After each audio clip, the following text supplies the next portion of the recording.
wabarakatuh. Perkenalkan, nama saya Nurrohmah Lailia. NIM saya 1986206037 dari Prodi PGSD 2019A. Sebelum memulai pembelajaran, marilah kita berdoa terlebih dahulu.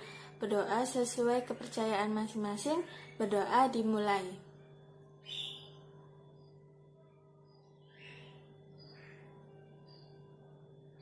Berdoa selesai. Hari ini kita akan mempelajari kelas 4, tema 9, kayaknya negeriku, subtema 2, pemanfaat kekayaan alam di Indonesia, pembelajaran ke-1.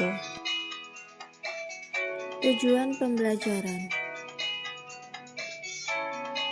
Yang pertama, siswa dapat mengetahui jenis sumber daya alam dan pemanfaatnya dengan penuh tanggung jawab. Yang kedua, siswa mengetahui jenis dan persebaran tentang jenis dan persebaran sumber daya alam di Indonesia. Dan yang ketiga, siswa dapat melakukan wawancara untuk mengetahui pemanfaatan sumber daya alam yang ada di sekitar. Banyak sumber energi di sekitar kita. Kesemuanya memiliki banyak manfaat untuk menunjang kehidupan manusia. Berbagai sumber energi dapat memberikan manfaat secara maksimal bagi manusia jika diolah dengan baik. Contoh pemanfaatan sumber daya energi dan perubahan energi gas menjadi panas bagi manusia adalah penggunaan gas LPG. Gas LPG diperoleh dari pengolahan dan penyaluran gas alam. Sumber-sumber energi yang digunakan dan perubahan energi. Kegiatan yang pertama, sumber energi yang dilakukan dengan angin. Perubahan energi, angin menjadi gerak.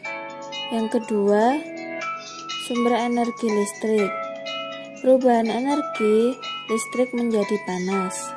Dan yang ketiga, sumber energi arang. Perubahan energi, arang menjadi panas.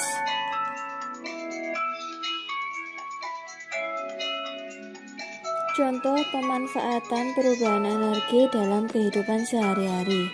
Energi gerak menjadi energi listrik, contohnya pembangkit listrik, tenaga air atau angin. Dan yang kedua, energi listrik menjadi energi gerak, contohnya kipas angin, blender, dan mixer. Selanjutnya, energi listrik menjadi energi panas. Contohnya, magicom, solder, dan oven.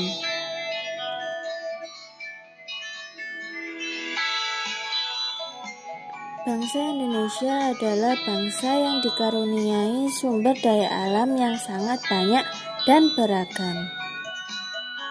Setiap daerah memiliki kekhasan sumber daya alamnya masing-masing.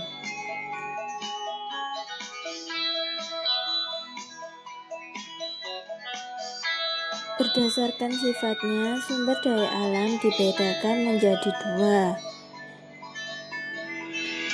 Yang pertama, sumber daya alam dapat diperbarui. Yang kedua, sumber daya alam yang tidak dapat diperbarui. Sumber daya alam yang dapat diperbarui merupakan sumber daya alam yang dapat dihasilkan kembali meskipun kita telah menggunakannya. Contohnya, hasil pertanian, perkebunan, peternakan, dan perikanan.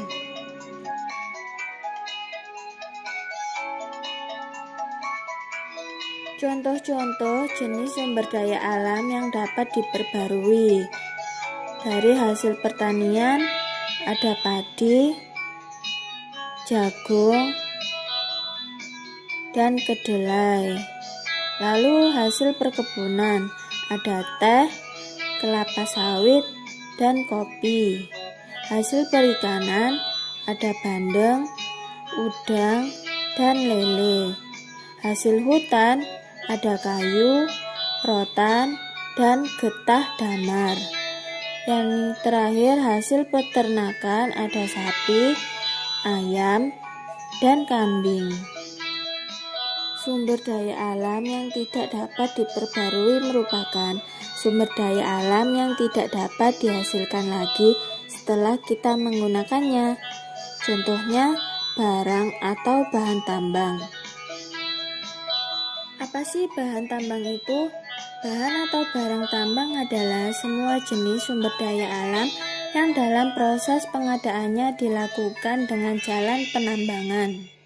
Bahan tambang dibagi menjadi 3. Yang pertama, bahan tambang organik atau non-logam. Yang kedua, bahan tambang logam. Dan yang ketiga, bahan tambang industri. Bahan tambang organik atau non-logam adalah bahan tambang yang berasal dari tumbuhan atau makhluk hidup kecil yang terpendam selama jutaan tahun lamanya. Bahan tambang logam adalah jenis bahan tambang yang tergolong sebagai unsur kimia berupa metal atau logam. Bahan tambang industri adalah barang hasil tambang yang dipergunakan sebagai bahan baku dalam usaha industri.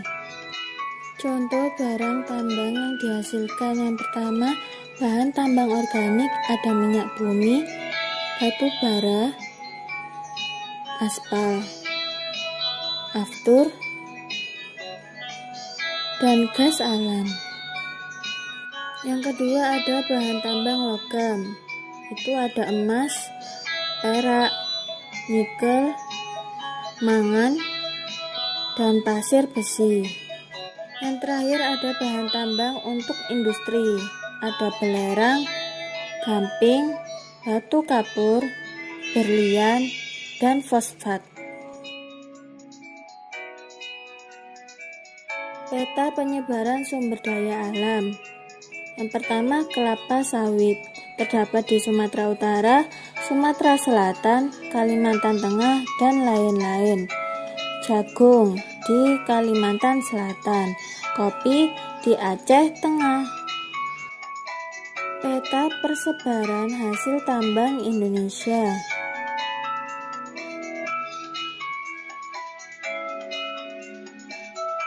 Negara kita dikenal sebagai penghasil barang-barang tambang. Di antaranya minyak bumi terdapat di Riau, Jawa Timur, Kalimantan Timur, dan lain-lain. Batu bara terdapat di Aceh Barat, sawah lunto Sumatera Barat, Sorong Papua, dan emas terdapat di Papua. Berdasarkan jenis bendanya, sumber daya alam dibagi menjadi 2. Yang pertama, hayati, berupa makhluk hidup seperti tumbuhan dan hewan. Dan yang kedua, non-hayati, bukan berupa makhluk hidup seperti emas dan tembaga. Sumber daya alam sebagai modal pembangunan. Selain dari pajak, modal utama pembangunan juga berasal dari penjualan sumber daya alam. Hasil sumber daya alam diekspor ke luar negeri.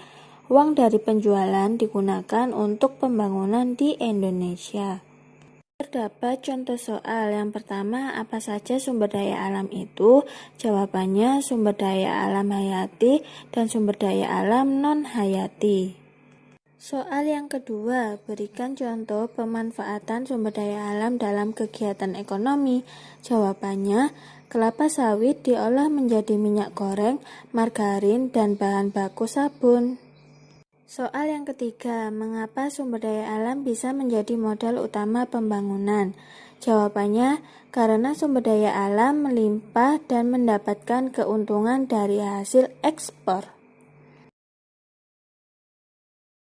Jadi, kesimpulannya adalah sumber daya alam segala sesuatu yang ada di alam dan dapat dimanfaatkan untuk kebutuhan manusia. Jenis sumber daya alam dibagi menjadi 2. Yang pertama, jenis sumber daya alam yang dapat diperbarui, dipakai secara terus-menerus dan tidak akan habis. Contohnya, tumbuhan dan hewan. Yang kedua, jenis sumber daya alam yang tidak dapat diperbarui, dipakai terus-menerus dan akan habis. Contohnya, minyak bumi, batu bara, dan emas. Sekian dari saya dan semoga bermanfaat. Wassalamualaikum warahmatullahi wabarakatuh.